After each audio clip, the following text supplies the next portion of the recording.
Hi hello నమస్తే. నేను మీ Kaundinya. Bonda Umamaheshwar versus Ambati Rambabu. Bonda Umamaheshwar with Ambati Rambabu. ఇప్పుడు రాష్ట్ర రాజకీయ వర్గాల్లో ఇదే కీలకమైనటువంటి చర్చగా మారింది. బోండా ఉమామహేశ్వర్ అదేవిధంగా అంబటి రాంబాబు ఆత్మీయ కలయిక ఇప్పుడు వైసీపీ టీడీపీ వర్గాల్లో సంచలనమై కూర్చుంది. బొండా ఉమామహేశ్వరరావుపై టీడీపీ సీరియస్ డెసిషన్ తీసుకునే విధంగా ముందుకు వెళ్తుందని ఆ అనుకూల మీడియా, అనుకూల పత్రికలు, ఛానళ్లు చూస్తే ఇట్టే అర్థమైపోతుంది. అసలు ఆ కథాంశం ఏంటో ఈ వీడియోలో తెలుసుకునే ప్రయత్నం చేద్దాం. వీడియోని చివరి వరకు చూడటానికి ప్రయత్నించండి. మర్చిపోకుండా ఒక చిన్న లైక్ చేయండి. మీరు చేసేటువంటి ఈ లైక్ ఈ ఛానల్ యొక్క భవిష్య వ్యయానికి చాలా ఉపయోగపడుతుంది. కాబట్టి మర్చిపోకుండా లైక్ చేయండి, షేర్ చేయండి, సబ్స్క్రైబ్ చేయడానికి ప్రయత్నించండి. Vijayawada central MLA, TDP senior నాయకుడు బోండా ఉమామహేశ్వరరావు, వైసీపీ మాజీ మంత్రి అంబటి రాంబాబు ఇద్దరు కూడా గుంటూరు జిల్లాలో జరిగినటువంటి ముద్రగడ పద్మనాభం యొక్క సంతాప సభలో ఒకే వేదిక పంచుకోవడం జరిగింది. 3 గంటల పాటు సాగిన ఈ సభలో పక్కపక్కనే కూర్చొని ముచ్చట్లు పెట్టుకున్నారు. నవ్వులు చిందిస్తూ ఫోటోలకి పోజులు ఇచ్చారు. ఇక ఇదే సభలో బోండా ఉమా మాట్లాడుతూ కాపుల్లో అలజడి మొదలైంది. కాపులు దాదాపు 1,00,00,000 మందికి పైగా ఉన్నారు. అంటే రాష్ట్ర జనాభాలో 25% మంది. కాపులు ఎవరి పక్షం వైపు ఉంటే వారిదే విజయం అని కూడా అన్నారు. ఇవన్నీ కూడా టీడీపీలో ఇప్పుడు తీవ్రమైనటువంటి చర్చనీయాంశంగా మారాయి. దాంతో పాటు టీడీపీ అధినాయకత్వం కూడా బోండా ఉమా వైఖరి మీద సీరియస్ గా ఉందని అనుకూల పత్రికలు రాస్తున్నాయి. వైసీపీని ఒకవైపు గొడ్డల పార్టీ అని, విష వృక్షమని చంద్రబాబు నాయుడు, లోకేష్ బాబు ప్రచారం చేస్తుంటే, మరొక వైపు తమ పార్టీకి చెందిన నాయకులంతా వైసీపీ నేతలతో చట్టాపట్టాలేసుకొని ఎలా వేదికలు పంచుకుంటారు అంటూ చంద్రబాబు నాయుడు నిన్న టెలికాన్ఫరెన్స్ లో ఫైర్ అయ్యారని తెలుస్తుంది.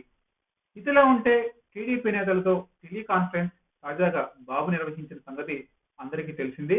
టీడీపీ నేతలంతా చాలా జాగ్రత్తగా ఉండాలని, గొడ్డలి పార్టీ బాబాయిని చంపినటువంటి పార్టీతో వైసీపీ కుల మత రాజకీయాలకు పాల్పడుతుంది. ఆ పార్టీ ట్రాప్ లో టీడీపీ వారు ఎవరూ కూడా చిక్కుకోవద్దని బాబు గట్టిగానే స్పష్టం చేశారు. భవిష్యత్తులో కూడా ఎవరు వైసీపీ నేతలతో బహిరంగ కనిపించొద్దు, డయాస్ కలిసి పంచుకోవద్దు అని స్పష్టమైనటువంటి ఆదేశాలు చంద్రబాబు నాయుడు జారీ చేశారు. మాజీ మంత్రి అంబటి రాంబాబుతో ప్రతిరోజు టీడీపీని, చంద్రబాబు నాయుడిని, లోకేష్ ని టార్గెట్ గా చేసుకుని విమర్శలు చేపిస్తూ వైసీపీ పార్టీ పబ్బం గడుపుకుంటుందని, అలాంటి నేతతో బోండా ఉమా ఒకే వేదికను పంచుకోవడం పట్ల టీడీపీ క్యాడర్ పట్ల కూడా అసంతృప్తి వ్యక్తమవుతుందని చెప్తున్నారు. ఇవన్నీ కూడా రేపటి రోజున టీడీపీ పార్టీ పట్ల తప్పుడు సంకేతాలు జనంలోకి పంపిస్తున్నారని చెప్తున్నారు. గతంలో కూడా కొందరు నేతలు ఇలాగే వైసీపీ నేతలతో కనిపించారని, ఈ విధంగా చేయడం వల్ల జనాల్లోకి వేరే విధంగా సందేశం వెళ్తుంది అని టీడీపీ అధినాయకత్వం భావిస్తుంది. ఒకవైపు వైసీపీ మీద తీవ్రంగా దాడి చేస్తూ, మరొక వైపు ఆ నాయకులతోనే కలిసి బయట కనిపిస్తే ప్రజలు కూడా విమర్శల్ని లైట్ తీసుకునే ప్రమాదం ఉందని కూడా చంద్రబాబు వాపిస్తున్నారు. ఈ నేపథ్యంలో పార్టీలో మరొక నేత అయినటువంటి బోండా ఉమా వైసీపీ నేతలతో వేదికలు పంచుకోకుండా ఉండాలంటే ముందు బోండా ఉమాను పిలిచి వివరణ కోరాలని కూడా చంద్రబాబు ఆలోచిస్తున్నట్టు తెలుస్తుంది. AP TDP president Palla Srinivasarao, అదేవిధంగా నిమ్మల నారా రామానాయుడు ఇద్దరు బోండా ఉమా నుంచి వివరణ తీసుకోవాలని కూడా చంద్రబాబు ఆదేశించడం జరిగింది.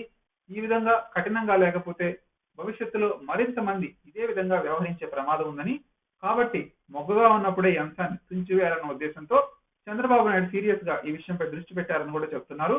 మరొక వైపు బోండా ఉమా ఏ రకమైన వివరణ ఇస్తారో అనేది ఇప్పుడు చూడాలి. బోండా ఉమా కూడా ఫైర్ బ్రాండ్ లీడర్ గా ముద్రపడ్డారు కాబట్టి ఆయన మంత్రి పదవి దక్కలేదని అసంతృప్తిగా ఉన్నారని చాలా మంది చెప్తున్నారు.